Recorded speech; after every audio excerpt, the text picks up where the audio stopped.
Dear students, I welcome you again on my YouTube channel. Today I am going to deal all the important questions from the book First Flight for class 10th for the board examination.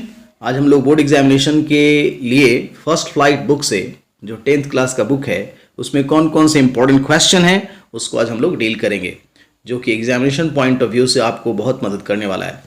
ठीक है, तो आइए देखते हैं कि which are the important questions. What were Lencho's feelings when the hail stopped? A letter to God. This is the name of the chapter. Lencho की क्या भावनाएं थी जब ओलावृष्टि रुक गई? तो आंसर है इसका The hail destroyed the whole crop completely. ओले ने लेंचो की सारी फसल बर्बाद कर दी पूरी तरह से. लेंचो's heart was filled with sadness. Lencho का हृदय जो था वो उदासी से भर गया. He could see a dark and starving future for him and his family. वह देख सकता था कि उसका आने वाला जो भविष्य है उसके और उसके परिवार के लिए बहुत ही काला है, अंधेरा भरा हुआ भविष्य है.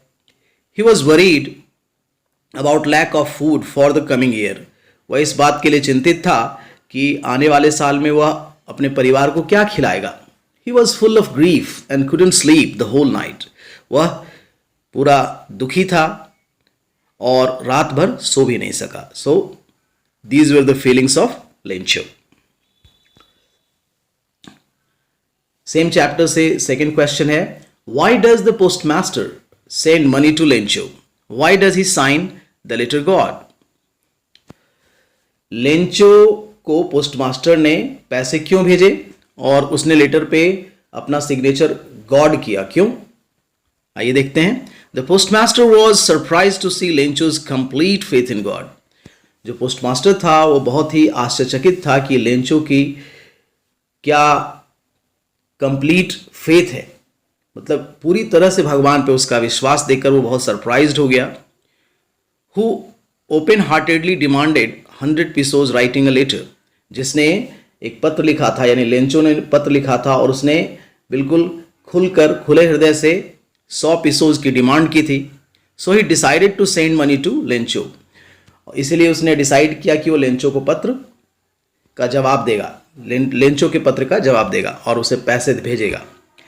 As well as the postmaster did not want to shake Lencho's faith in God. चूंकि वह जो पोस्टमास्टर था वो लेंचो के विश्वास को तोड़ना नहीं चाहता था. So he signed the letter God. इसलिए उसने लेटर पे गॉड साइन किया.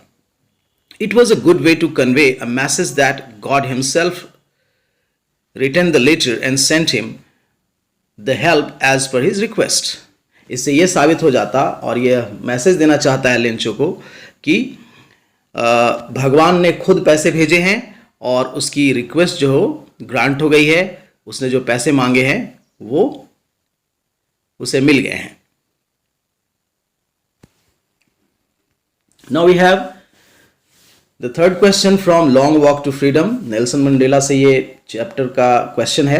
Which twin obligations does Mandela mention? कौन से दो कर्तव्यों की बात नेल्सन मंडेला करते हैं? Mandela mentions that every man has twin obligation in his life. Mandela कहते हैं कि हर आदमी के जीवन में दो तरह के कर्तव्य होते हैं. The first is to his family. पहला कर्तव्य उसका उसके परिवार के प्रति है, पेरेंट्स माता पिता, वाइफ एंड चिल्ड्रेन पत्नी और बच्चों के प्रति है. The second obligation is to his people, his community and his country. और दूसरा कर्तव्य है उसका अपने लोगों के प्रति, अपने समुदाय के प्रति और अपने देश के प्रति निभाना. Mandela was so sad that he was unable to fulfil any of the two because of his struggle for freedom from apartheid system. लेकिन मंडेला ये दोनों कर्तव्य नहीं निभा पा रहे थे क्योंकि वहाँ जो अपार्थाइड सिस्टम यानी रंगभेद की नीति चल रही थी उसके खिलाफ वो संघर्ष कर रहे थे, वह आजादी पाने की कोशिश कर रहे थे. Now we have the fourth question from the same chapter. Can you say how 10th May is an autumn day in South Africa? क्या आप बता सकते हैं कि 10th May को ऑटम डे क्यों कहा जाता है, पतझड़ का दिन क्यों कहा जाता है साउथ अफ्रीका के लिए? The answer is the 10th May is an autumn day in South Africa because on this day the 300-year-old White rule of racial government and apartheid system was abolished. 10 मई को south Africa का autumn day कहा जाता है क्योंकि वहां पर 300 सालों से चल रहे गोरे लोगों का शासन का अंत हो गया और अपार्थाइड सिस्टम वॉज अबॉलिश्ड और रंग भेद की नीति समाप्त हो गई. And there was the largest gathering of international leaders on South African soil for the installation of South Africa's first democratic non racial government. वहां पूरे विश्व से आए महान नेताओं का आगमन हुआ था उस साउथ अफ्रीकन धरती पर, जहां पर इंस्टॉल होने जा रही थी, यानी सरकार की शुरुआत होने जा रही थी साउथ अफ्रीका के पहले प्रजातांत्रिक और नॉन रेशियल यानी बिना रंग भेदभाव की सरकार की. Nelson Mandela was going to be the first black president of South Africa. और नेल्सन मंडेला पहले राष्ट्रपति बनने वाले थे, काले राष्ट्रपति बनने वाले थे साउथ अफ्रीका के. इसके पहले कोई काला व्यक्ति वहां कोई राष्ट्रपति नहीं था. Now we have the fifth question from the chapter first flight. Why was the young seagull afraid to fly? Young seagull जो था वो उड़ने से क्यों डरता था? What compelled the young seagull to finally fly? किस चीज ने यंग सीगल को अंततः उड़ने के लिए बाध्य किया और वो कैसे उड़ा? ठीक है, the answer is the young seagull was afraid to fly because it was its first flight. Young seagull उड़ने से इसलिए डर रहा था क्योंकि यह उसकी पहली उड़ान थी. The young seagull thought that his wings were very small. वह सोचता था कि उसके पंख बहुत छोटे थे.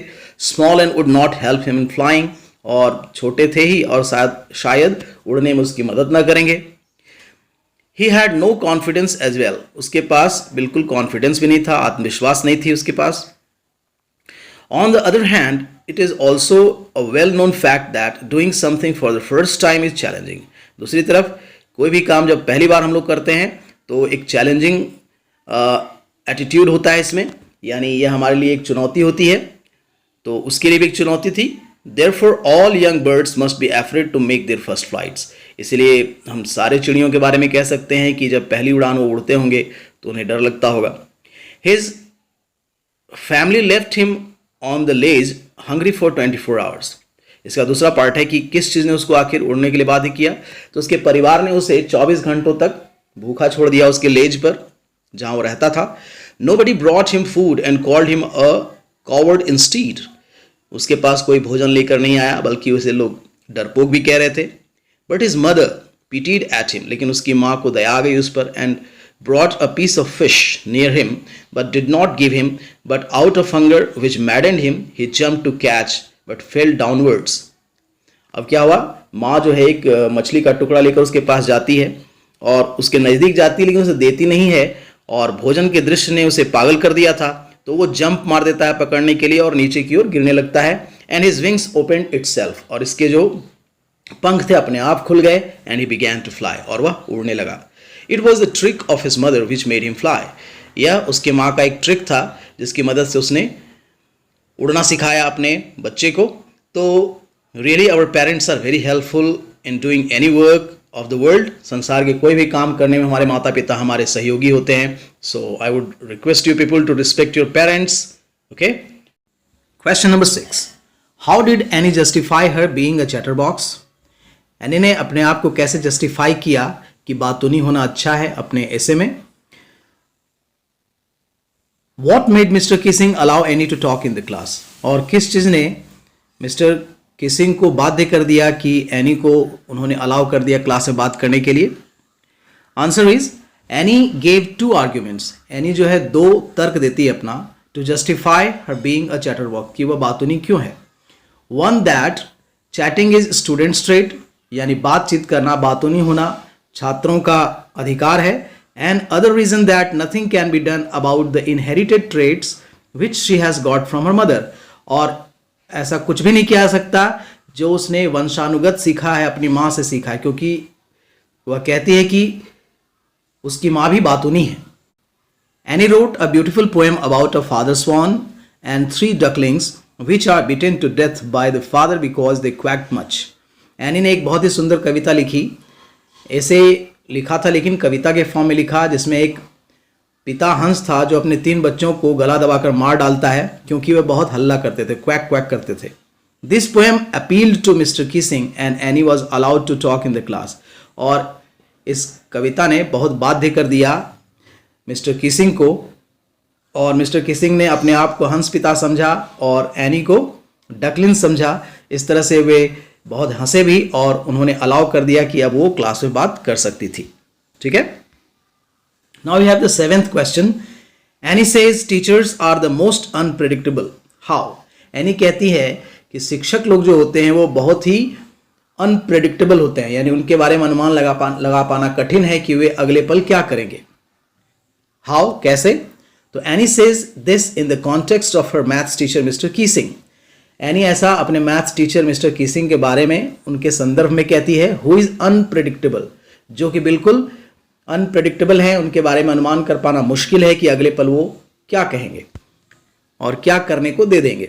The way Annie always talked in the class, जिस प्रकार वह हमेशा क्लास में बात करती थी।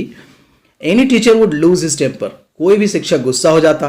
हाउएवर आफ्टर सेवरल वार्निंग्स, कई चेतावनी देने के बाद mister Keesing assigned her extra homework, mister Keesing ने उसको एक्स्ट्रा होमवर्क देना शुरू कर दिया।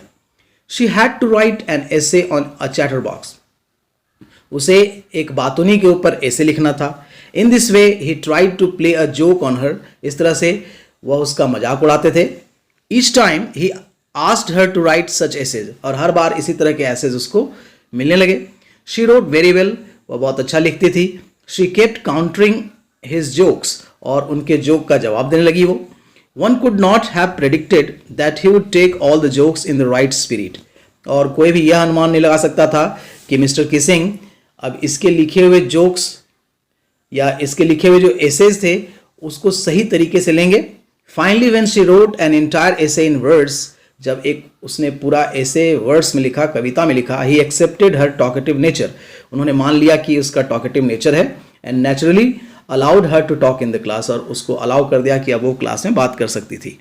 He did not even assign her any more extra homework, उसके बाद वे कोई भी एक्स्ट्रा होमवर्क नहीं देने लगे। Now we have the 8th question. When would the baker come every day? Baker जो है कब आता था? हर दिन। Why did the children run to meet him? और बच्चे दौड़कर उसके पास क्यों जाते थे? ठीक है, ये चैप्टर है the baker from Goa. The baker came twice every day, हर दिन 2 बार आता था baker. Once when he set out in the morning on his selling round, पहली बार जब वो बेचने के लिए आता था, एंड देन अगेन दूसरी बार when he returned after emptying his huge basket, और दूसरी बार जब उसकी टोकरी खाली हो जाती थी तब। the children ran to meet him, बच्चे दौड़कर जाते थे उससे मिलने। not because of their love of loaf, उन रोटियों के लिए नहीं जाते थे, बल्कि यानी which was bought by the maid servant of the house, घर के बाकी लोग जो खाते थे और जो नौकरानियां खरीदती थी उसके लिए नहीं, बल्कि they actually longed for the bread bangles, वे चूड़ी के आकार में बने हुए रोटियों के लिए जाते थे। which they chose carefully, जिसे वो बहुत ध्यान से चुनते थे बच्चे। sometimes it was a sweet bread of special make, और कभी कभी यह मीठी रोटियां होती थी और खास तरीके से बनी होती थी। now we have the 9th question. what is the story about the Kodagu people's descent, यानी कोडागू के लोगों के आगमन के बारे में क्या कहानी है?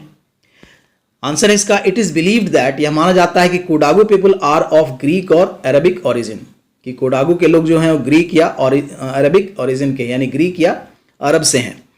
It is said that some of Alexander's army man move to south and settle there, यह माना जाता है कि सिकंदर महान, जिसको अलेक्जेंडर कहते हैं इंग्लिश में, उसके आर्मी मैन साउथ चले गए, वहीं जाकर सेटल्ड हो गए थे, वो लौटे नहीं वापस।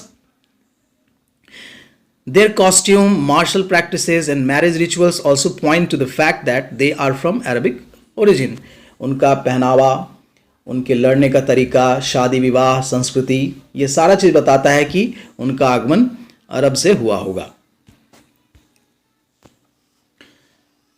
10th number question. What are the legends about the origin of tea? चाय के उत्पत्ति के बारे में क्या कहानियां हैं? ठीक है, पौराणिक कहानी। टी फ्रॉम आसाम से है ये। There are 2 legends about the origin of tea. चाय के उद्भव का या origin का 2 जो कहानी है वो है the one about the Chinese emperor, एक चाइनीज राजा के बारे में है, who always boiled water before drinking it, जो पानी पीने के पहले हमेशा इसको उबाल कर पीता था। One day a few leaves of the twigs burning under the pot fell into the river giving it a delicious flavor. एक बार कुछ चाय की पत्तियां जो जलाई जाती थी उसके पत्ते कुछ पानी में पड़ गए और इसका स्वाद बदल गया, रंग बदल गया। It is said they were tea leaves, कहा जाता है कि वे चाय की पत्तियां थी। The second we have an Indian legend too, दूसरी कहानी जो है हमारे भारत से है। बोधिधर्मा जो कि एक एंशियंट बुद्धिस्ट एसेटिक थे, उन्होंने अपनी आंख की पुतलियां काट दी और फेंक दी बिकॉज ही फेल्ड स्लीपी, क्योंकि वो बहुत नींद महसूस करते थे ड्यूरिंग मेडिटेशन, चिंतन के दौरान, तपस्या के दौरान। 10 टी प्लांट्स, 10 चाय के पौधे वहां उगाए, grew out of the eyelids, उन आईलिड्स से यानी आंख की पुतलियों से वहां निकल आए। The leaves of this plants when put in hot water and drunk banished sleep, और उनकी पत्तियां जब तोड़कर गर्म पानी में डालकर पी जाने लगी तो नींद गायब हो जाती थी। So this is only a story, don't take it serious. Now we have 11th question, why does the conductor call Valli madam? Conductor जो है वल्ली को मैडम क्यों कहता है? मैडम राइड्स द बस, ये चैप्टर का नाम है। Valli plans for bus journey and she alone stops the bus and rides it. Valli जो है वो एक बस की यात्रा करती है, अकेले करती है और बहुत ही कॉन्फिडेंट दिखती है। She is merely 8 years old, जबकि केवल वो 8 साल की है। Still buys her ticket confidently, और बहुत ही कॉन्फिडेंट होकर टिकट भी खरीदती है। And answers every one without getting a bit afraid, और बिना डरे सबका जवाब भी देती है। Valli tries to behave more mature than her age. Valli कोशिश करती है अपना व्यवहार करने का, वो दिखाती है कि अपनी उम्र से ज़्यादा मैच्योर है वो। She tries to look over confident smart, और वो अपने आप को शो करती है कि ओवर कॉन्फिडेंट है, स्मार्ट है। The conductor is amused at her behaviour, और कंडक्टर जो है उसके व्यवहार से बहुत ही अम्यूज्ड हो जाता है, आश्चर्यचकित होता है। And in an effort to tease her, और उसको चिढ़ाने के लिए कॉल्स हर मैडम, और उसको मैडम कहता है। ठीक है, so we have 11 questions in prose section. Now we have poem section. Dear students, ये जो सारा क्वेश्चन आंसर है ये बनाया गया है कोरोना काल के लिए। जो कंडेंस्ड सिलेबस आपका है, रिड्यूस्ड सिलेबस है, उस पर है। Now first question from the poem section is, what is a dust of snow? Dust of snow क्या है, यानी बर्फ की धूल क्या है? व्हाट डज द पोएट से हैज चेंज्ड हिज मूड? किस चीज ने पोएट के मूड को बदल दिया? How has the poet's mood changed, और वह कैसे बदल गया? ठीक है, the dust of snow is the small particles of snow. बर्फ के जो छोटे छोटे टुकड़े हैं वो धूल कही गई है यहाँ पे। Hanging on trees and plants and also spread everywhere, जो कि पेड़ों पे लदे हुए हैं, प्लांट्स पर हैं और चारों तरफ फैले हुए हैं। This dust of snow change the poet's mood. इसी बर्फ की धूल ने पोएट के मूड को बदल दिया। The poet's mood changed from that of frustration to joy, और ऐसा बदला कि उस दिन वो बहुत फ्रस्ट्रेटेड थे, दुखी थे, और वो खुश हो गए। He was spending the day in regret, अपना दिन पछतावा में बिता रहे थे। When this dust of snow shook down on him by a crow, जब एक कौवे ने उनके ऊपर बर्फ की धूल गिरा दी, and this simple little thing brought him some joy, इसी के चलते उस दिन का पूरा टेक्सचर बदल गया और उन्हें खुशी मिली और उनका मूड बदल गया। Now we have the second question. There are many ideas about how the world will end. बहुत सारे आइडियाज हैं दुनिया के अंत होने के। Do you think the world will end someday? क्या आप ऐसा सोचते हैं कि दुनिया का अंत कभी होगा? ये फायर एंड आइस से है। Yes, I believe that the world will end someday. मेरा मानना है कि सचमुच दुनिया का अंत होगा, because everything in this universe is mortal and has fixed age. हर चीज का क्या है इस दुनिया में, इस विश्व में, इस ब्रह्मांड में फिक्स्ड एज है। एक समय के बाद उसका विनाश तय है। There are many ideas about how the world will end, और बहुत सारे तरीके हैं कि किस प्रकार संसार का अंत होगा। But the poet has suggested 2 ways, लेकिन कवि ने यहाँ 2 रास्ते बताए हैं। ईदर बाय फायर और आइस, या तो आग से या फिर बर्फ से। बोथ आर प्रिटी श्योर वे, दोनों ही सटीक तरीके हैं ऑफ एंडिंग दिस वर्ल्ड, इस संसार के अंत का। But nobody can say it how and when, लेकिन कोई पूरी तरह से नहीं कह सकता कि कैसे और कब ऐसा होगा। ठीक है। The third question is, what is the natural habitat of a tiger? एक बाघ का प्राकृतिक आवास क्या है? How does it feel in the zoo? वह चिड़ियाघर में कैसा महसूस करता है? The poem is a tiger in the zoo. The natural habitat of a tiger is a forest. एक बाघ के लिए उसका प्राकृतिक आवास जंगल है। He is free in jungle to hurt and Hunt and lurk in Shadow. वह जंगल में फ्री होता है शिकार करने के लिए, छुपने के लिए, छाया में आराम करने के लिए। Terrorise the villagers beside the forest, जंगल के किनारे जो गांव होते हैं उनके लोगों को डराता भी है। And lives like a king, और एक राजा की तरह रहता है। बट इन जू, लेकिन चिड़ियाघर में, it's power is behind the bar, इसकी शक्ति जो है एक लोहे के रॉड के पीछे छुप जाती है। इन द केज, यानी पिंजरे में कैद रहता है वो। It walks the length of it, वह इसकी लंबाई चौड़ाई जो है उतना ही घूमता है। एंड इग्नोर्स द विजिटर्स, और देखने वाले जो लोग आते हैं उनको इग्नोर करता है, ध्यान नहीं देता उसकी ओर। He is not happy at all in the zoo, वह चिड़ियाघर में बिल्कुल भी खुश नहीं होता। Now we have the fourth question, why does the poet say I would not intrude on him, कवि ऐसा क्यों कहते हैं कि मैं कोई हस्तक्षेप नहीं करूंगा। Why doesn't he offer him money to buy another ball, और न ही उसको ऑफर करते हैं दूसरा बॉल खरीदने के लिए। और व्हाट डज द पोएट से the boy is learning from the loss of the ball, ball को खोकर वह बच्चा क्या सीख रहा है। ये द बॉल पोएम का बहुत ही इंपॉर्टेंट क्वेश्चन है। The poet wants the boy to experience the loss, कवि सिखाना चाहते हैं बच्चे को एक्सपीरियंस ऑफ लॉस, यानी हानि का अनुभव। जब कोई चीज खो जाता है तो कैसा अनुभव होता है। He should learn that it is the part of life, और वह चाहते हैं कि वह सीखे कि यह जीवन का एक अंग है। That's why the poet doesn't want to interfere the boy and doesn't want to offer him money to buy another ball.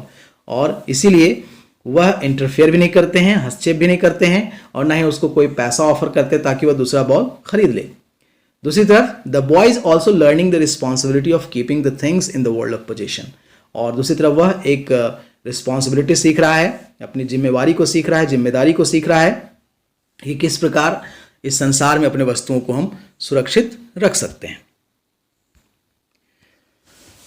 Next, fifth number question, do you know the story of Rapunzel, why does she want to be Rapunzel. ये Amanda का है। क्या आप रैपुंजल की कहानी जानते हैं, और वह रैपुंजल क्यों बनना चाहती है, यानी अमेंडा रैपुंजल क्यों बनना चाहती है। Yes, the story of Rapunzel is a fairy tale, मैं कहानी जानता हूं। यह रैपुंजल जो है एक परियों की कहानी जैसी कहानी है। She wants to be Rapunzel, वो रैपुंजल बनना चाहती है because she wants to live alone, क्योंकि वो अकेले रहना चाहती है, क्योंकि माँ उस पर बहुत ही कड़ाई करती है, बहुत तरह से समझाती है, हस्तक्षेप करती है। तो Rapunzel lived alone in a tall tower and had long beautiful hair. Rapunzel जो है एक बहुत ही ऊंचे टावर पर रहती थी, उसके बहुत सुंदर लंबे खूबसूरत बाल थे, सुनहरे बाल थे। She was held captive bye her grand mother, उसकी दादी ने उसको कैद करके रखा था उस पर। Who came up the tower by climbing her long hair, उसके लंबे बाल नीचे किए जाते थे, वह नीचे करती थी, इसको पकड़ के वो फिर उसकी दादी चढ़कर उससे मिलती थी। The girl also wants to live alone in a tower as she would not have to care about anything as life in a tower would be tranquil. यह अमेंडा भी ठीक उसी तरह शांति से अपना जीवन बिताना चाहती है, और पीसफुल एंड रेयर, और पीसफुल और रेयर जिंदगी चाहती है वो। However she also decides that, साथ साथ ये भी तय करती है that she would never throw down her hair for anyone to come up as she wanted to live alone always. क्योंकि वह अकेला रहना चाहती है तो वो कहती है कि कभी भी अगर इसके इतने लंबे बाल होते तो कभी भी नीचे नहीं गिराएगी, ताकि उसको पकड़ कर कोई ऊपर आ सके। Okay, so this way this is the story of Rapunzel. Now we have the sixth question, mention 3 things that humans do and animals don't. 3 चीजें बताएं जो मनुष्य करते हैं लेकिन जानवर नहीं करते। ये एनिमल्स पोएम का है। Humans and animals are quite different in their thinking. मनुष्य और जानवर उनके सोच के अनुसार, उनके व्यवहार के अनुसार अलग होते हैं। But the 3 things that humans do but animals don't are, 3 चीजें जो मनुष्य करते हैं और जानवर नहीं करते हैं वो क्या क्या हैं। First, humans sweat and work to make a living and animals on the other hand do not whine about their condition. पहला कि मनुष्य बहुत ही पसीना बहाता है, काम करता है जिंदगी चलाने के लिए, लेकिन एनिमल्स ऐसा नहीं करते हैं और ना ही अपने लिए चिंता करते हैं, ना ही आंसू बहाते हैं। Second, humans lie awake at night. दूसरी बात है कि मनुष्य रात भर जगता है, रोता है, cry for the wrongs they have done, जो गलतियां उसने की उसके लिए वो पछताता भी है। एनिमल्स डोंट वीप, और एनिमल्स जो है वो रोते नहीं हैं फॉर एनीथिंग, किसी चीज़ के लिए। They do and sleep peacefully, जो कुछ भी उन्होंने किया उसके लिए रोते चिल्लाते नहीं है और बड़ा शांति से वो सोते हैं।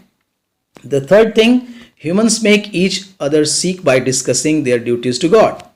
मनुष्य एक दूसरे से डिस्कस करते हैं, अपना कर्तव्य बताते हैं कि भगवान के प्रति उनको क्या कर्तव्य है, क्या करना चाहिए।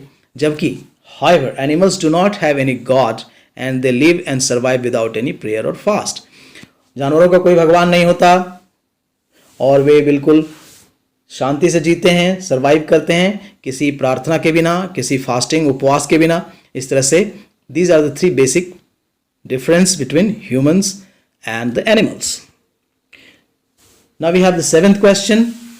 Where are the trees now and what are they doing? पेड़ अभी कहाँ हैं और वे क्या कर रहे हैं? Where are they going? कहाँ जा रहे हैं? What have they been compared to? और किस चीज़ से उनकी तुलना की गई है? The trees are in the house, veranda and garden and they are trying to free themselves from the cracks and ready to rush to forest. अभी पेड़ जो हैं घर में हैं, वरांदा में हैं, गार्डन में हैं और वे लोग अपने आप को कोशिश कर रहे हैं फ्री करने के लिए, अपने जड़ों को खींच रहे हैं क्रैक से और भागने के लिए तैयार हैं जंगल की ओर.